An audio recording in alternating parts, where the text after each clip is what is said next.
Assalamualaikum warahmatullahi wabarakatuh. Perkenalkan, nama saya Zunaira Aslim. Dan dalam kesempatan kali ini, izinkan saya untuk menjelaskan mengenai penelitian saya yang berjudul Motif Jepang di balik bantuan luar negerinya terhadap Kenya melalui Official Development Assistance atau yang biasa disebut dengan ODA. Baik, langsung saja kita mulai. Yang pertama adalah pendahuluan. Nah, di sini dijelaskan bahwa Jepang itu merupakan salah satu negara maju yang cukup aktif dalam memberikan bantuan luar negeri atau yang biasa disebut dengan ODA kepada negara-negara berkembang. Nah, apa sih ODA itu? Jadi, ODA atau Official Development Assistance ini merupakan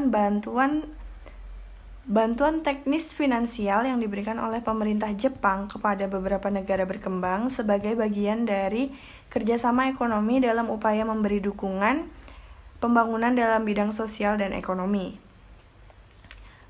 ODA ini Jepang ini mulai menyalurkan ODA pada tahun 1954, di mana pada awalnya ODA ini diberikan dengan tujuan membayar kerusakan di negara-negara bekas jajahan Jepang selama Perang Dunia Kedua. Namun, seiring berjalannya waktu, ODA ini terus memperluas jangkauannya ke berbagai kawasan seperti Afrika, Timur Tengah, Amerika Latin. Nah,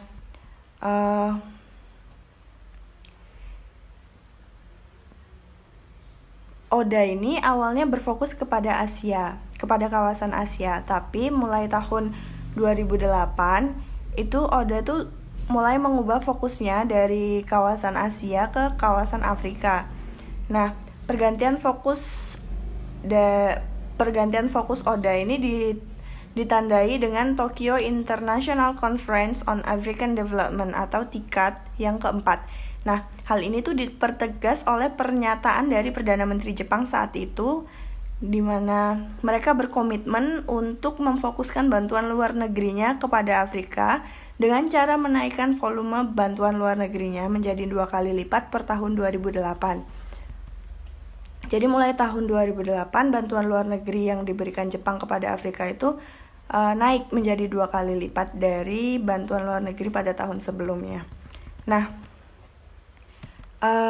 yang menjadi salah satu fokus Jepang untuk menerima bantuan luar negerinya di kawasan Afrika adalah Kenya, di mana Kenya itu merupakan negara di wilayah Afrika Timur dengan populasi sebanyak 48 juta jiwa kurang lebihnya. Nah, Kenya ini memiliki banyak potensial dalam bidang sumber daya energi seperti biomasa, hidro, angin, solar, petroleum, hingga pertambangan. Jadi Kenya ini merupakan negara yang menyimpan cukup banyak cadangan energi.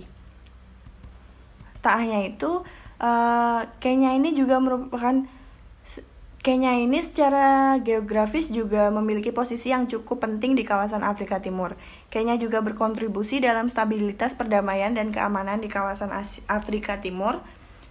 Kenya juga merupakan salah satu negara di Afrika Sub-Sahara yang memiliki potensi pembangunan yang cukup tinggi. Hal ini dikarenakan Kenya ini masih memiliki upaya untuk mereformasi ekonomi, pengupayaan demokrasi, dan didukung oleh standar pendidikan yang relatif tinggi, serta kondisi geografisnya yang juga mendukung.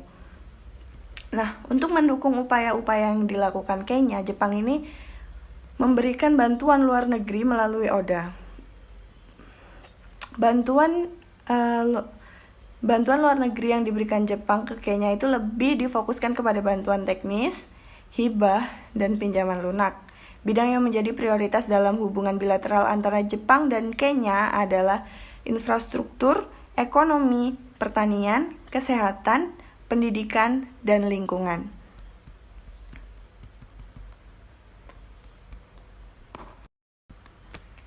Selanjutnya adalah rumusan masalah.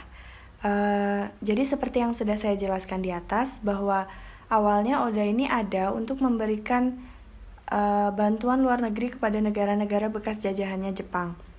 Tapi seperti yang kita ketahui, Kenya ini bukan merupakan salah satu negara bekas jajahan Jepang. Jadi, dalam penelitian kali ini saya mengangkat rumusan masalah, yakni mengapa Jepang memberikan bantuan luar negerinya kepada Kenya. Baik, selanjutnya di sini adalah kerangka konseptual. Nah, untuk menjawab pertanyaan saya di rumusan masalah yang sebelumnya, saya menggunakan konsep bantuan luar negeri, di mana bantuan luar negeri adalah bantuan yang diberikan negara maju terhadap negara berkembang untuk membantu pembangunan di negara tersebut. Nah, pada awalnya, bantuan luar negeri ini diberikan untuk membantu masalah-masalah mengenai kemanusiaan. Namun, dalam praktiknya, bantuan luar negeri ini sering dijadikan sebagai alat untuk mencapai kebijakan luar negeri oleh negara pendonor. Nah, bantuan luar negeri ini dibedakan dalam dua bentuk. Yang pertama adalah bantuan luar negeri bilateral, dan yang kedua adalah bantuan luar negeri multilateral.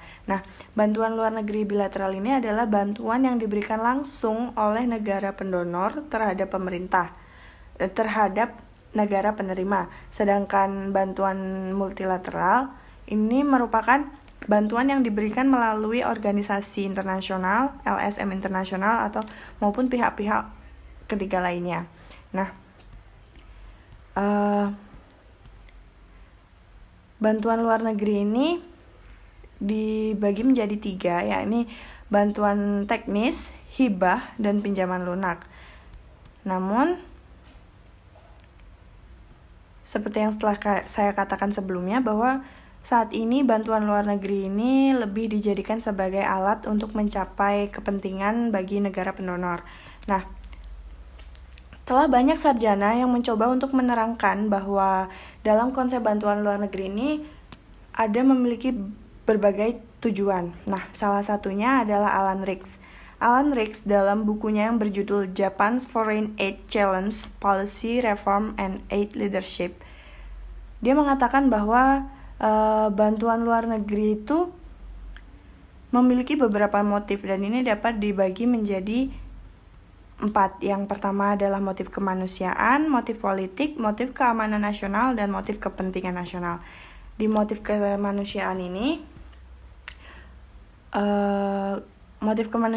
lebih bertujuan untuk menekan angka kemiskinan melalui kerjasama ekonomi. Motif kemanusiaan yang dimaksud Alan Rix di sini adalah perentasan kemiskinan yang dilakukan oleh negara maju, karena negara ini merupakan tanggung jawab bagi negara maju. Jadi, dalam hal ini, Kenya ini merupakan negara yang membutuhkan bantuan luar negeri dari Jepang, di mana 60% masyarakat Kenya masih hidup dalam kemiskinan. Angka pengangguran di Kenya juga masih terbilang tinggi. Tak hanya itu, 6% dari total masyarakat Kenya hidup dengan HIV/AIDS, yang menyebabkan sekitar 2,4 juta anak menjadi yatim piatu dan menurunnya angka harapan hidup. Kenya juga merupakan negara yang sering terkena bencana karena tekstur tanahnya yang kering. Nah, yang kedua adalah motif politik, di mana motif bantuan luar negeri ini sering dijadikan sebagai alat untuk membangun image yang baik para pendonor agar mendapat respon manis dari negara penerima. Jadi singkatnya, bantuan luar negeri yang digunakan sebagai alat Singkatnya, bantuan luar negeri ini tuh digunakan sebagai alat pencitraan bagi negara pendonor. Nah,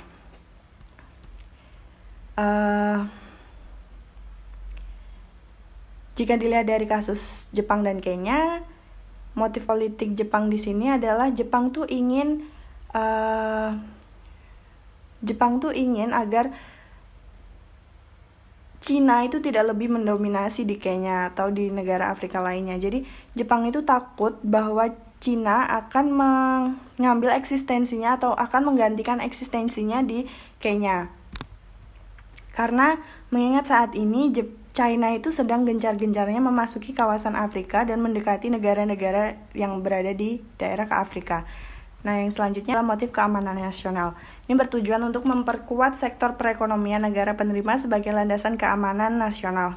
Ini merupakan upaya yang dilakukan negara pendonor untuk mendonor stabilitas pertumbuhan ekonomi negara penerima. Hal ini akan memberikan timbal balik yang sangat menguntungkan bagi negara pendonor. Nah, contohnya di sini adalah Jepang itu akan berusaha untuk membantu Kenya menstabilkan pertumbuhan ekonominya. Nah, ketika ekonomi di Kenya itu sudah mulai stabil, Jepang itu akan menyuapi masyarakat Kenya dengan produk-produk ekspor dari Jepang. Nah, selanjutnya yang keempat adalah motif kepentingan nasional. Motif kepentingan nasional di sini adalah syarat akan keinginan dari negara pendonor terhadap negara penerima. Jadi dalam kasus ini, Jepang di Kenya ini, Jepang itu menginginkan sumber daya energi dari Kenya, dan Jepang juga menginginkan Kenya ini dapat menjadi pasar untuk barang-barang ekspor dari Jepang. Nah, ketika Jepang ini memberikan bantuan luar negeri kepada Kenya dan dilakukan secara terus-menerus, Kenya akan mulai ketergantungan dengan bantuan dari Jepang. Kemudian ketergantungan ini akan dimanfaatkan oleh Jepang untuk memenuhi kebutuhannya. Dalam kasus ini, Jepang membutuhkan potensi pasar baru dan pasokan industri dari Kenya. Baik, selanjutnya di sini saya akan mencoba untuk menjawab dari rumusan masalah saya sebelumnya, yakni alasan Jepang memberikan bantuan luar negerinya terhadap Kenya. Nah, yang pertama, Jepang itu tidak ingin eksistensinya di kawasan Afrika tergantikan oleh China.